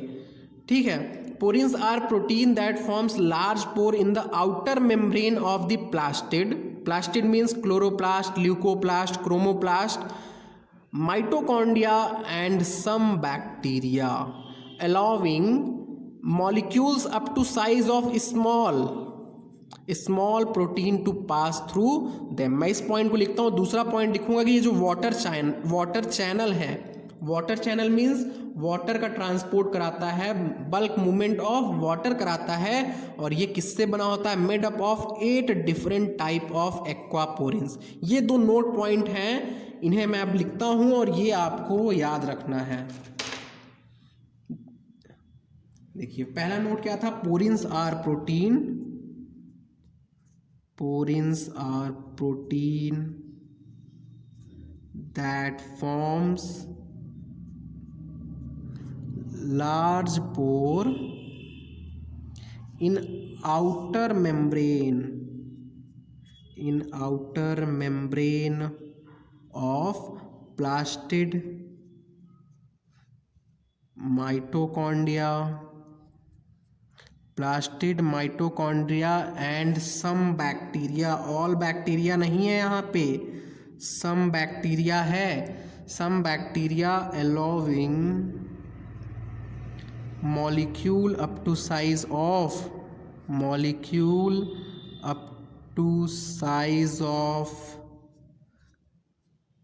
small protein to pass through them. ठीक है, एक पॉइंट तो ये हो गया। दूसरा पॉइंट हमारा क्या है कि वाटर चैनल का फंक्शन क्या होगा, water channel function helps in bulk movement of water. क्या लिख सकते हैं, ये क्या करता है, हेल्प्स इन बल्क मीन्स होता है मास या फिर तो ज़्यादा अमाउंट में हो तो bulk movement of water. Water channel का क्या फंक्शन है? बल्क मूवमेंट ऑफ वाटर कराता है और it is made up of 8 different type of, यहां पे लिख देते हैं कि मेड अप ऑफ 8, नंबर याद रखिएगा, 8 different types of aquaporin. Aquaporins ये साथ में है, ठीक। ये आपको दोनों ही स्टेटमेंट ध्यान में रखना होगा और दोनों ही इम्पॉर्टेंट स्टेटमेंट हैं, ठीक है। तो इसके बाद एक नेक्स्ट टॉपिक और फैसिलिटेटेड डिफ्यूज़न का सब टॉपिक है और ये लास्ट टॉपिक होगा फैसिलिटेटेड डिफ्यूज़न का, और उसके बाद हम एक्टिव ट्रांसपोर्ट पे मूव कर जाएंगे। देखिए फैसिलिटेटेड डिफ्यूज़न का लास्ट टॉपिक क्या हो जाएगा? पैसिव सिम्पोर्ट, एंटीपोर्ट, और एनसीईआरटी में यूनिपोर्ट नहीं लिखा है, हेडिंग में नहीं लिखा है, बाकी एक्सप्लेन किया है तो वो हो जाएगा। क्या टॉपिक है? Passive symport. पैसिव क्यों लिखा है? क्योंकि फैसिलिटेटेड डिफ्यूजन पैसिव होता है, सिम्पोर्ट, एंटीपोर्ट्स एंड यूनिपोर्ट, ठीक है। ये 3 टॉपिक हमें समझना है और बहुत जल्दी ही ये तीनों टॉपिक खत्म हो जाएगा क्योंकि छोटा ही टॉपिक है, सिम्पोर्ट, एंटीपोर्ट और यूनिपोर्ट। देखिए साथ में ही समझा देते हैं। सपोज कीजिए कि ये क्या है? प्लाज्मा मेम्ब्रेन है। ये क्या है? प्लाज्मा मेम्ब्रेन है। 3 टॉपिक समझना है तो 3 डिफरेंट कैरियर प्रोटीन हम बना लेते हैं। एक कैरियर प्रोटीन ये है, ठीक है। दूसरा कैरियर प्रोटीन हमने ये बनाया और तीसरा कैरियर प्रोटीन ये बनाया। आपके पास मूव करने के लिए समझिए, देखिए कैरियर प्रोटीन स्पेसिफिक होते हैं तो मैंने ऐसा कैरियर प्रोटीन बनाया है जो कि ए और बी मॉलिक्यूल को ही पास होने देंगे। कौन से? ए और बी मॉलिक्यूल को। तो पहला जो कैरियर मॉलिक्यूल है ये ए मॉलिक्यूल को पास होने देगा अकेले ही, और अकेले ही बी मॉलिक्यूल भी पास हो सकता है। देखिए अभी समझिएगा, तीनों समझेंगे तो अभी आपको डिफरेंस क्लियर होगा। पहला वाला जो है ये ए मॉलिक्यूल को एक डायरेक्शन में पास होने दे रहा है, और जो दूसरा वाला है ये तभी पास होने देगा ए वाले को जब बी वाला मॉलिक्यूल अपोजिट डायरेक्शन में आएगा। समझिए ध्यान से, एक तो ऐसा कैरियर प्रोटीन है जो कि किसी एक मॉलिक्यूल को इंडिपेंडेंट ऑफ अदर मॉलिक्यूल पास होने दे रहा है, और बाकी के दोनों जो हैं ये तभी पास होने देंगे जब दूसरा मॉलिक्यूल प्रेजेंट होगा। तो मतलब ए वाला मॉलिक्यूल तभी क्रॉस करेगा इस मेम्ब्रेन को जब बी वाला अपोजिट डायरेक्शन में जाएगा, और इसी तरीके से थर्ड केस क्या हो जाएगा? ए मॉलिक्यूल तभी इधर पास करेगा जब बी वाला भी इसके साथ में जाएगा, बोलेगा अगर आप नहीं चलोगे तो हम भी नहीं जाएंगे, ठीक है। ये दोनों साथ में ही जाएंगे वरना नहीं जाएंगे। देखिए पहले वाले केस को हम बोलते हैं यूनिपोर्ट। यूनिपोर्ट नाम के हिसाब से एक मॉलिक्यूल जा सकता है अकेले, यूनिपोर्ट रख दिया। यहाँ पे 2 मॉलिक्यूल जाएंगे बट एंटी में जाएंगे, अपोजिट डायरेक्शन में जाएंगे, तो इसका नाम हो जाएगा एंटीपोर्ट, ठीक है। इसका नाम क्या हो जाएगा? एंटीपोर्ट हो जाएगा। और थर्ड केस में 2 मॉलिक्यूल साथ में जाएंगे तभी ये पास होगा, इसलिए इसका नाम हमने रख दिया सिम्पोर्ट। सिम मीन्स साथ साथ, तो ये हो गया सिम्पोर्ट। अब इन तीनों में डिफरेंस देखिए, इधर साइड में मैं लिखता हूं। इसमें क्या हो जाएगा कि molecule moves independent of other molecule. Molecule moves independent of other molecule। Independent of other molecule से मूव करेगा। अकेला जा रहा है, मस्त मौला है, अकेला क्रॉस कर जाएगा। बट इन दोनों केस में क्या होगा? देखिए अच्छे से बन गया ये वाला ब्रैकेट। इन दोनों केस में क्या है कि ट्रांसपोर्ट प्रोटीन या फिर तो कैरियर प्रोटीन, देखिए यहाँ लिखा है, मैं पढ़ के दिखाता हूँ।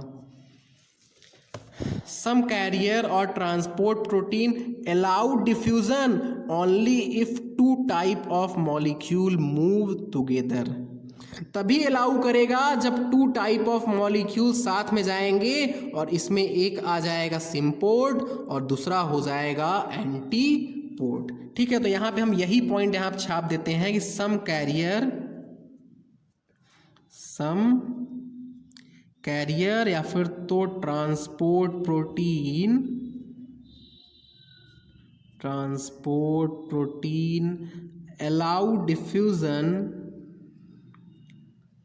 allows diffusion only if two types of molecule move together।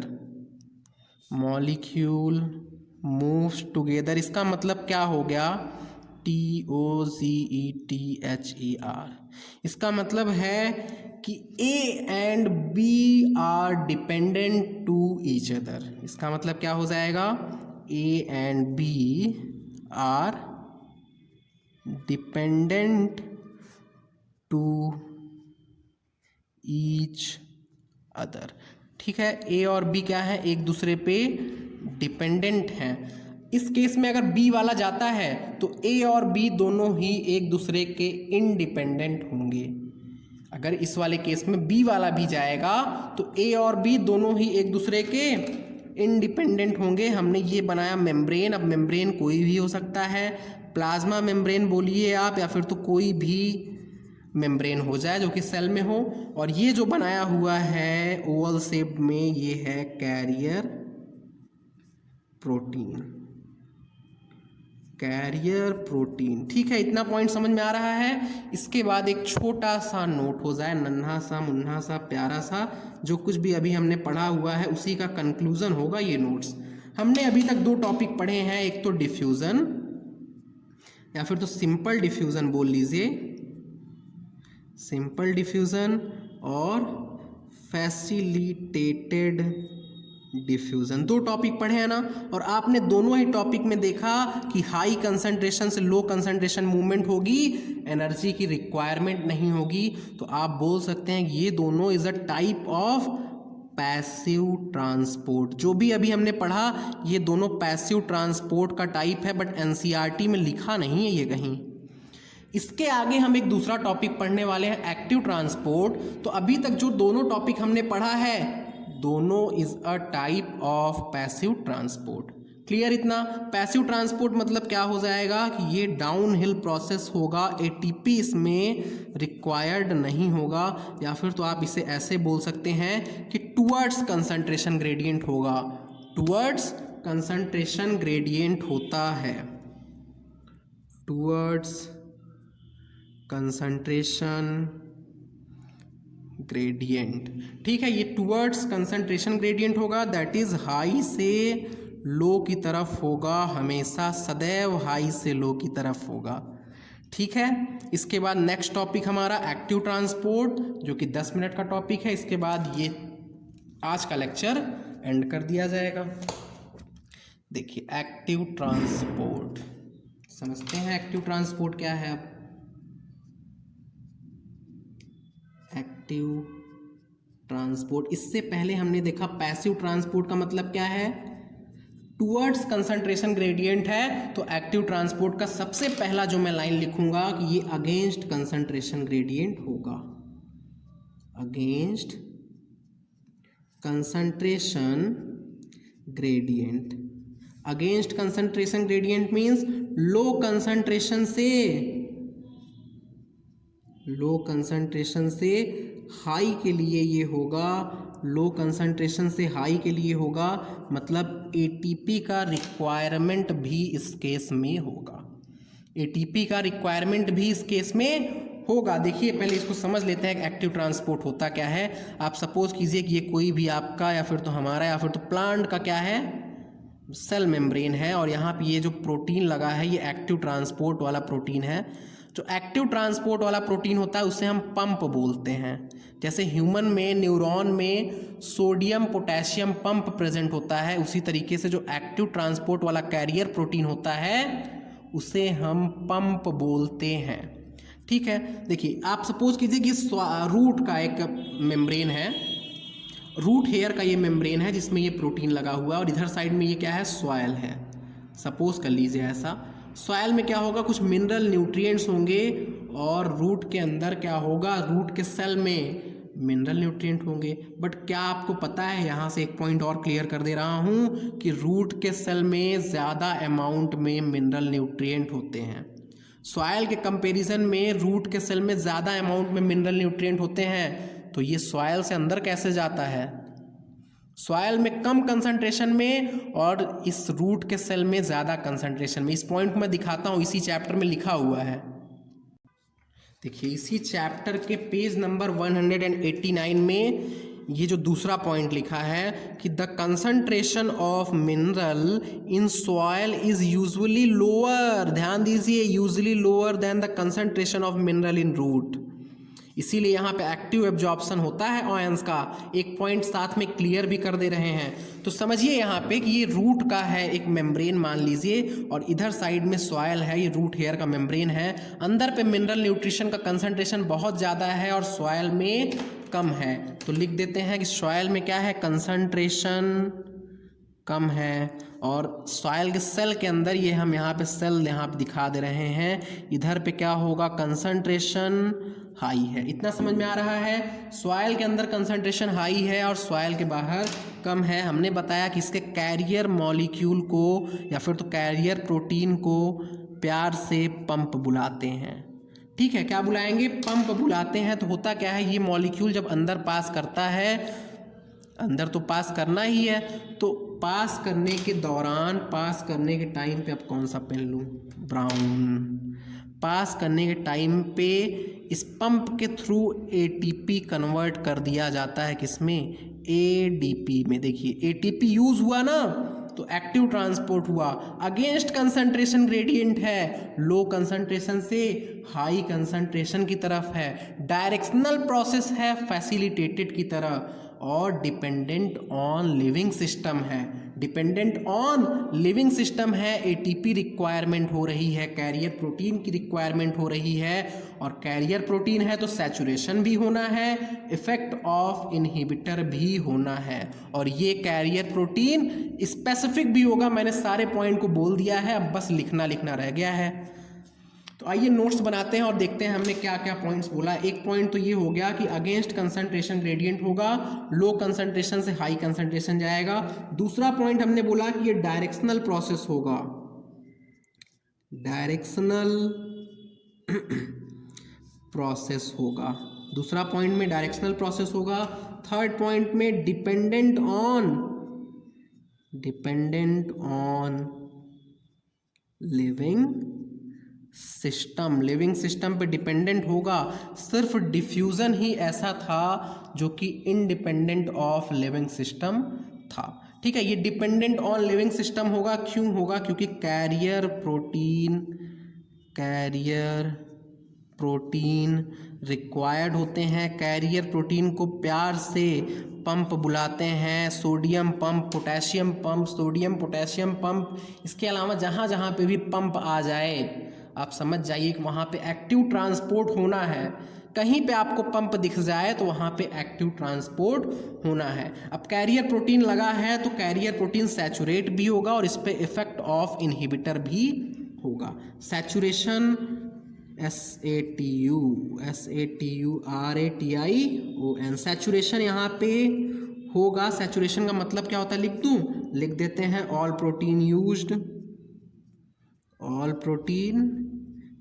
जब ऑल कैरियर प्रोटीन यूज हो जाएगी तो सैचुरेटेड हो जाएगा।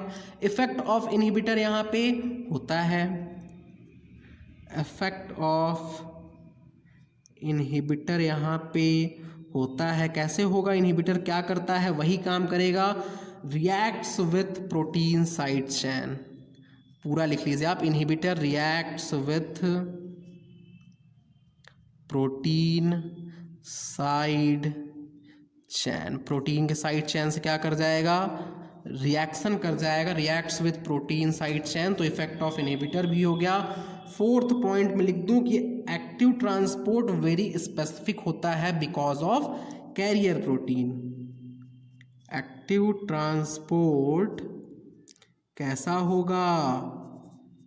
वेरी स्पेसिफिक होगा, very specific because of carrier protein. इस कैरियर प्रोटीन की वजह से ये हाईली स्पेसिफिक होता है। इसके बाद फिफ्थ पॉइंट और लास्ट पॉइंट कि ये एक्टिव ट्रांसपोर्ट एक्टिव प्रोसेस होता है। एक्टिव प्रोसेस होता है मींस अप हिल बोलते हैं इसे हम। अप हिल मतलब समझ रहे हैं ना आप? Up hill means against concentration gradient होता है। बोले तो एटीपी रिक्वायर्ड, यहाँ पे एटीपी क्या होगा? रिक्वायर्ड होगा। इसके बाद एक और टॉपिक डिफरेंस बिटवीन या फिर तो कंपैरिजन बिटवीन, कंपैरिजन बिटवीन तीनों ट्रांसपोर्ट ठीक है, कंपैरिजन कर लिया जाए। नेक्स्ट पेज में देखिए कंपैरिजन बिटवीन तीनों ट्रांसपोर्ट, ऐसे ही हेडिंग बना लीजिए आप। कंपैरिजन हम लिख दे रहे हैं, आप पूरा लिख लीजिए। कंपैरिजन आपके साथ में लिख देते हैं simple diffusion, facilitated diffusion and active transport के बीच में। ठीक है, तीनों ट्रांसपोर्ट के बीच में कंपैरिजन हो जाए। कंपैरिजन में इधर हम लिख देते हैं प्रॉपर्टी और फिर उसके सामने में सिंपल डिफ्यूज़न, फैसिलिटेटेड ट्रांसपोर्ट और एक्टिव ट्रांसपोर्ट। अब प्रॉपर्टी में एनसीईआरटी में 4 ही 5 दिया है, पर 2-3 हम और बढ़ाते हैं। पहला लिखा है कि require special membrane protein, special membrane protein, पहले सारा प्रॉपर्टी नोट कर लिया जाए। दूसरा हाईली सेलेक्टिव, आप बोल लीजिए हाईली स्पेसिफिक, हाईली सेलेक्टिव आप बोल सकते हैं हाईली या फिर तो वेरी स्पेसिफिक, वेरी स्पेसिफिक हो जाएगा। थर्ड पॉइंट क्या हो जाएगा यहाँ पे? ट्रांसपोर्ट सैचुरेट, ट्रांसपोर्ट सैचुरेट्स से TURATES। 3 पॉइंट यहाँ पर मैं एक्स्ट्रा बताऊंगा तो ध्यान से देखिए। All protein used, transport saturate means क्या हो जाएगा? All protein used. चौथा वहाँ पे लिखा है up hill transport, up hill transport. और पांचवा वहाँ पे लिखा है requires ATP energy, ATP energy चाहिए होता है। अब छठा, सातवां, आठवां मैं क्या लिखता हूँ देखिए। छठे में मैं लिखता हूँ कि impact of inhibitor, impact of inhibitor, inhibitor का इम्पैक्ट। सातवें में लिखते हैं कि डायरेक्शनल है या नहीं, डायरेक्शनल, डायरेक्शनल है या नहीं। फिर आठवें में हम लोग एक पॉइंट और लिख देते हैं कि डिपेंडेंट ऑन लिविंग सिस्टम है या नहीं। देखिए डिपेंडेंट ऑन लिविंग सिस्टम। तो पहले तो आप पॉज करके वीडियो को इन सारे को खुद से फिल कीजिए, फिर मैच कर लीजिए। ठीक है, पहले खुद से इन सब को फिल कीजिए। और आज एनसीईआरटी को मिनिमम 2 बार तो पढ़ना ही है ताकि सारे पॉइंट आपके दिलो दिमाग में बस जाए। ठीक है, देखिए रिक्वायर्स स्पेशल प्रोटीन, मैं यस को लिखूंगा वाई और नो को लिखूंगा एन। तो requires special protein simple diffusion में कोई नहीं चाहिए था और फैसिलिटेटेड और एक्टिव में चाहिए था। हाईली सेलेक्टिव होता है तो सिंपल डिफ्यूज़न तो बिल्कुल सेलेक्टिव नहीं होता है, बट फैसिलिटेटेड और एक्टिव ट्रांसपोर्ट सेलेक्टिव होगा, स्पेसिफिक होगा because of carrier protein. Transport saturate तो कैरियर प्रोटीन नहीं तो सैचुरेशन काहे की, तो सैचुरेशन सिर्फ और सिर्फ फैसिलिटेटेड डिफ्यूज़न और एक्टिव ट्रांसपोर्ट में ही होगा। अपहिल ट्रांसपोर्ट यहाँ पे हम ब्रैकेट में लिख सकते हैं uphill means low concentration to high, low to high concentration, low to high concentration. और अपहिल प्रोसेस मीन्स होता है एटीपी रिक्वायर्ड है या नहीं। तो uphill transport, low to high transport किसका था?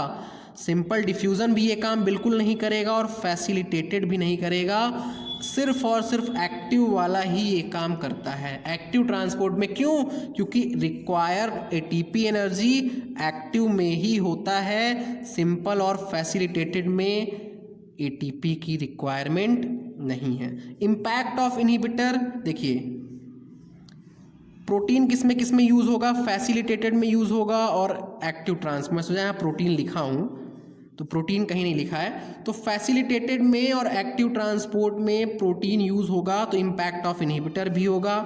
सिंपल में कोई इनहिबिटर का इम्पैक्ट नहीं, फैसिलिटेटेड में हुआ, एक्टिव में हुआ। डायरेक्शनल, सिंपल तो बिल्कुल भी नहीं होगा, और फैसिलिटेटेड और एक्टिव डायरेक्शनल होते हैं। डिपेंडेंट ऑन लिविंग सिस्टम, तो सिंपल डिफ्यूज़न बिल्कुल भी नहीं डिपेंड होता है, बाकी के दोनों लिविंग सिस्टम पे डिपेंडेंट है। क्यों डिपेंडेंट है? क्योंकि इसमें कैरियर प्रोटीन प्रेजेंट होता है। और इसी के साथ में ये टॉपिक हमारा ख़त्म होता है और नेक्स्ट लेक्चर में हम देखेंगे plant water relations. Okay, thank you, bye bye, next lecture में मिलते हैं।